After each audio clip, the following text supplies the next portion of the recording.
انہوں نے یہ رسک لیا اور ای وی ایم کی جو قانون سازی ہے وہ مکمل کی، اور اب میں امید کرتا ہوں کہ الیکشن کمیشن اس سارے معاملے کو جس طریقے سے لے کے چل رہا ہے، یہ معاملہ اچھے طریقے سے اس کو دیکھا جائے گا۔ وزیر اعظم عمران خان نے فارن فنڈنگ کیس کے حوالے سے جو اہم گفتگو کی ہے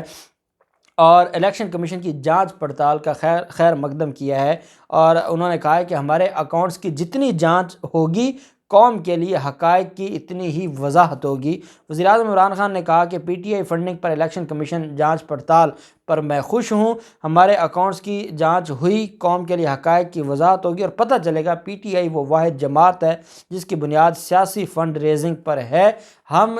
جو ہمارے ورکرز ہیں وہ فنڈ ریزنگ کرتے ہیں اور ہم اس سے اپنے معاملات کو چلاتے ہیں۔ پاکستان تحریک انصاف اپنے ورکرز کے پیسے پر چل رہی ہے، کوئی مافیا، کوئی پاکستان تحریک انصاف کے پیچھے کوئی اور ملک، کوئی اور تنظیم نہیں کھڑی، بلکہ اپنے کارکنان ہیں جو مختلف وقتوں میں پاکستان تحریک انصاف کے لیے وہ فنڈنگ کرتے رہے۔ وزیر اعظم کا کہنا تھا کہ دو بڑی سیاسی جماعتیں پاکستان پیپلز پارٹی اور مسلم لیگ نون فنڈنگ پر جانچ پڑتال کے ہم منتظر ہیں، اور ہم چاہتے ہیں کہ الیکشن کمیشن ان کی بھی جو سیاسی فنڈ ریزنگ، مفادات، بھتہ خوری کا عوام فرق دیکھے گی۔ قوم حقیقی سیاسی فنڈ ریزنگ کا اور مفادات بھتہ خوری کا فرق دیکھے گی۔ وزیر اعظم عمران خان نے کہا کہ ہماری جو فنڈنگ ہے وہ حقیقی سیاسی ہے اور یہاں بھتہ خوری اور مفادات کی ہے، اور اس پر یہ ساری چیزیں دیکھیں گی۔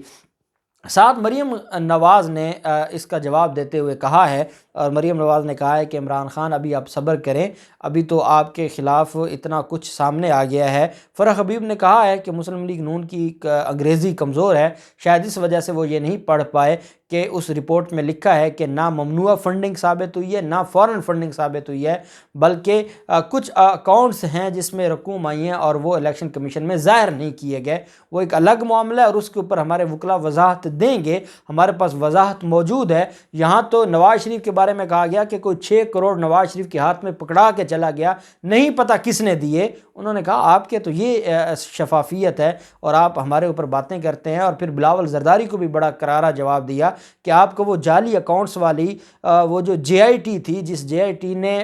زرداری خاندان اور پوری زرداری مافیا کا چہرہ بے نقاب کیا تھا، 35 ارب روپے کی جعلی اکاؤنٹس کے ذریعے ٹرانزیکشن کا ثبوت سامنے لے کر آئے تھے، جس میں بلاول زرداری خود ملزم ہیں۔ تو انہوں نے کہا کہ بلاول زرداری کو شرم آنی چاہیے ایسی بات کرتے ہوئے، بلاول زرداری کو پہلے اپنا گربان دیکھنا ہوگا، اس کے بعد کسی اور کے خلاف بات کرنی ہوگی، یہ ایسے معاملہ نہیں چلے گا۔ وزیر اعظم عمران خان کے اس بیان پر مریم نواز نے جو تنقید کی ہے، مریم نواز کی جو تنقید ہے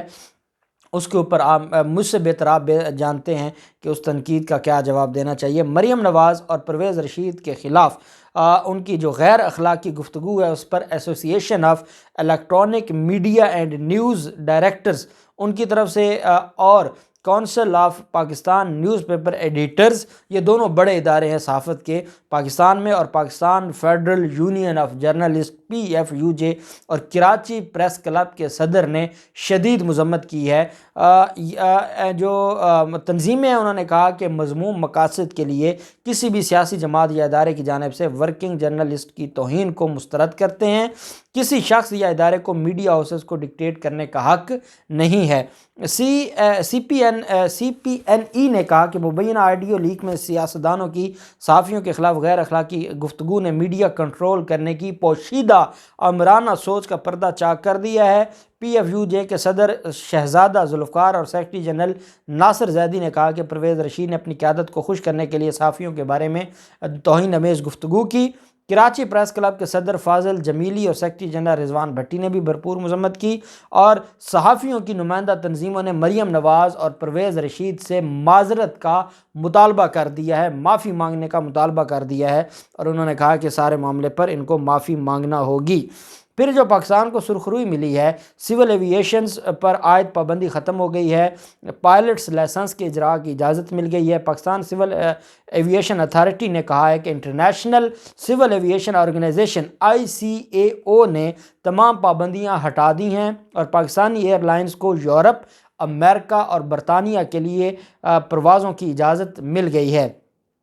PCAA پاکستان سول ایویشن کے ترجمان سیف اللہ خان کا کہنا ہے کہ ICAO نے پائلٹس کو لائسنس جاری کرنے کے لیے ایویشن اتھارٹی پر اور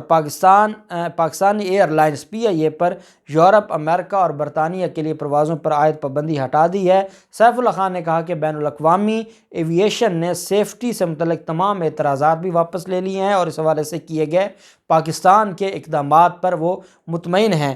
ICO نے پاکستان سول ایویشن اتھارٹی کے ڈائریکٹر جنرل خاقان مرتضیٰ کو خط میں لکھا کہ پاکستان نے تمام اعتراضات پر اطمینان بخش اقدامات کیے ہیں۔ ICAO کے اس اقدام کے بعد PIA سمیت تمام پاکستانی ایئر لائنز پر یورپ، برطانیہ اور امریکہ کے لیے پابندیاں ختم کی گئی تھیں۔ یہ جو پابندیاں ICAO نے ستمبر 2020 میں پاکستان کو مشورہ دیا تھا کہ وہ اس سال مئی میں پاکستان انٹرنیشنل ایئر لائنز کے طیارے کے حادثے کے بعد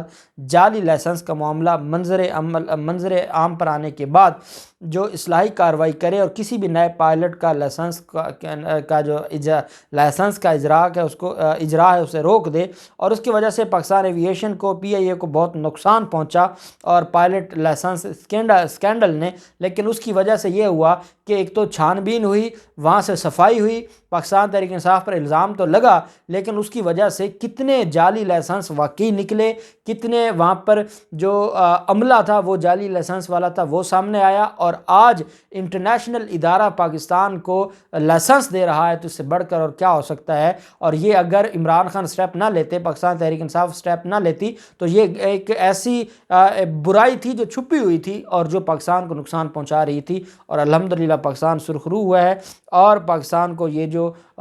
سرخروئی ملی ہے اس پر PIA کو مبارکباد پیش کرتے ہیں، سول ایویشن کو بھی۔ دیکھتے ہیں ان سارے معاملات میں کیا ڈیولپمنٹ ہوتی ہے، جو بھی ڈیولپمنٹ ہوگی آپ کے ساتھ شیئر کرتے رہیں گے۔ اللہ پاک پاکستان کا حامی و ناصر ہو۔ بہت شکریہ، اللہ حافظ، پاکستان زندہ باد۔